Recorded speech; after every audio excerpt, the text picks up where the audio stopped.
Bom dia, pessoal, tudo bem? Olha aí de volta, né? Depois do feriadão aí de segunda-feira, que vocês descansaram, né? Nós vamos retomar a aula de sociologia. Espero que esteja tudo bem com vocês, que tenham passado bem, graças a Deus. Deu para todo mundo recuperar, né? E voltar ativa aí das nossas aulas. Eu havia já dado uma introdução na parte de sociologia e na aula anterior eu tinha falado para vocês a respeito de Emile Durkheim, tá?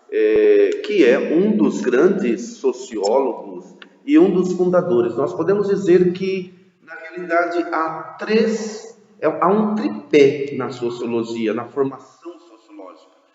Emile Durkheim, Max Weber e Karl Marx, tá? Esses três são praticamente os fundadores, o mais profundo, né, que a gente pode dizer, está Emile Durkheim, depois vem Max Weber e o Karl Marx, tá, ok?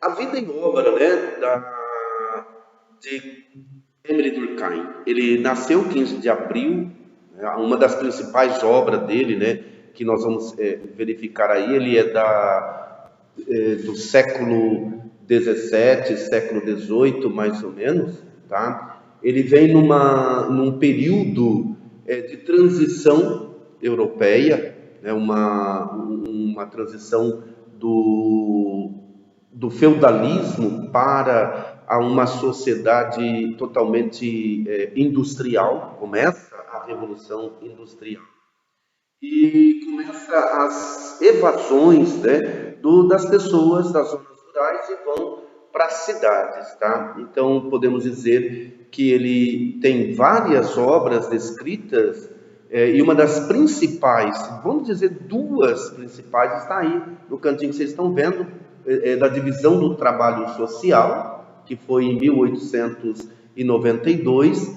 e o suicídio, que é em 1897, tá? Ele descreve por ele ter analisado, visto, estudado o comportamento da sociedade. Ele, então, viveu nesse conflito entre a França e a Alemanha, né? Que foi esse período da República Francesa e a Segunda Revolução Industrial. Ele procura colocar na sociedade, né, voltar a estudar uma sociedade que tinha os seus problemas, que nós vamos ver ali de uma classificação aos poucos, porque Emile Durkheim tem muita coisa para se falar, como de Weber e de Karl Marx, que é os pais aí da questão da sociologia. Tá? Bom, o pensamento e a teoria de Emile Durkheim. Nós temos lá a consciência coletiva, a socialização, o fato social, a instituição social e anomia. O que seria essa consciência coletiva? Nós podemos dizer que são os problemas relacionados em que essa sociedade, ao sair da sua zona rural e vir para a zona urbana, eles começam a encontrar grandes problemas e grandes dificuldades, principalmente na socialização. Não tendo trabalho, não tendo moradia, não tendo questões financeiras, e eles começam a sofrer muito com esses problemas de socialização. Quem já morava na cidades pequenas, né, nessa revolução industrial, já tinha se socializado, mas os que estavam chegando precisavam se socializar. E aí, nessa socialização, no estudo profundo de Durkheim, ele começa a classificação dos fatos sociais. O ponto mais importante para ele, nós podemos dizer que o fato social para ele tem três características. O geral, o externo e o coercitivo. Olha, o geral, o externo e o coercitivo. O que seria o geral? Seria a consciência coletiva lá em cima. Seriam os problemas enfrentados por toda a sociedade. Não seria um indivíduo só, uma família, uma instituição religiosa, uma instituição educacional. Seria o problema que a sociedade estava passando. Vamos dizer que era um período transitório, né? Um período em que as pessoas estavam passando para o capitalismo, essa busca enfreada, né, de riquezas, de poder, de não pensamento do outro, né, de não ter o amor ao outro, da posse, da arrogância, do orgulho, de tudo aquilo que a gente possa imaginar. Então, o fato social, ele é aquilo que afeta o geral. Então, a primeira consequência do fato geral afeta a sociedade toda. Nós estamos vivendo o fato social do Covid-19, o coronavírus. É um fato social, ele afeta toda a sociedade. Ele não afetou apenas uma sociedade, ele não afetou apenas um país, ele afetou o mundo. Então, a sociedade do mundo todo está vivendo esse fato generalizado. Depois nós temos o externo. O externo é aquilo que não depende de mim, tá? Eu tenho que seguir o que está ali, tá? É independente de mim, por isso que ele é externo. Eu não tenho controle com esse fato. Ninguém tem o controle com o Covid-19, a não ser o isolamento social, como eles dizem aí, né, para a gente fazer. Mas esse fato é independente. Aquilo que acontece é que não está no meu alcance resolver. Eu preciso que alguém mais preciso possa resolver esses problemas. Depois nós temos o problema do fato social coercitivo. O que é coercitivo? Aquilo que é imposto uma regra, uma ordem para a sociedade e que a gente tem que obedecer, tá? Ela é imposta. Não sou eu que crio essa regra. Quando eu nasci, as regras sociais já haviam, tá? Elas já existiam.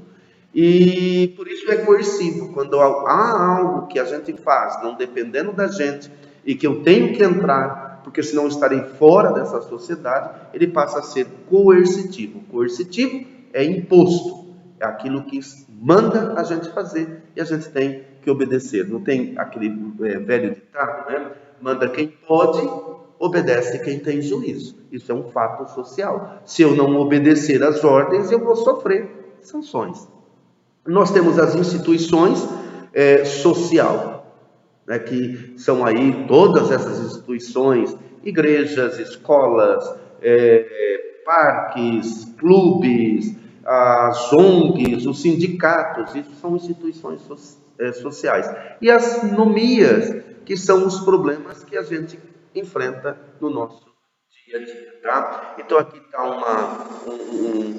uma frase para vocês verem, né? Aqui está uma das obras de Emily Durkheim, As Regras do Método Sociológico, e aí a explicação dentro desse livro, né, do fato social, explicando que dá para vocês depois voltarem, olharem e ver direitinho dentro daquilo que eu falei para vocês. Quais são os níveis de fato social? Então nós temos o fato biológico, o fato individual e o fato social, que é essa consciência coletiva. O que seria o fato biológico? É a consciência orgânica. O que seria praticamente essa consciência orgânica? São a consciência de que aquilo que a gente depende dos outros. Por exemplo, quando teve a greve dos caminhoneiros no Brasil, quem mora na zona urbana ficou muito preocupado. Por quê? Nossa, e agora? Vai faltar alimento, vai faltar gás, vai faltar isso, vai faltar aquilo. Isso é uma consciência orgânica, aquilo que está dentro de uma sociedade fechada que dependia dos caminhoneiros. Mas e quem morava no sítio, na zona rural? Não tinha problema. Eles não precisavam ter essa consciência orgânica. Por quê? Eles tinham a galinha, eles tinham a água, eles tinham a lenha para fazer o fogo para cozinhar, acabou o gás, eles tinham fogão a lenha. Eles têm mandioca, eles têm os alimentos necessários que pudessem, quanto tempo? Não tem, mataria um porco, uma novilha. Então esse problema dessa consciência orgânica, que é o biológico, material, é essa diferença de quem mora na zona rural e de quem mora na zona urbana. O individual, o espiritual, quer dizer, essa consciência psíquica, vamos dizer, é quando a pessoa passa por problemas psicológicos por aquilo que ele está enfrentando dentro da sociedade. Então é um fato social. Quando uma religião impõe alguma coisa muito forte na pessoa, ele está colocando uma consciência psíquica dominando aquilo que a pessoa poderia praticamente resolver sem grandes problemas.